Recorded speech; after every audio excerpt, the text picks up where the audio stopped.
El bruxismo o las parafunciones mandibulares pueden provocar también desgastes en la articulación temporomandibular ATM, degeneración del menisco, luxaciones de la articulación y otras patologías articulares.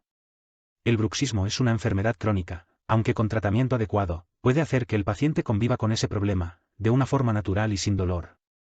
Este es un extracto del artículo Bruxismo dental en mujeres, del Dr. Javier González, cirujano maxilofacial. Publicado en Mujer y Salud. Puedes verlo completo con este enlace o con el código QR. Si te gusta dale like, y guárdalo para verlo más tarde.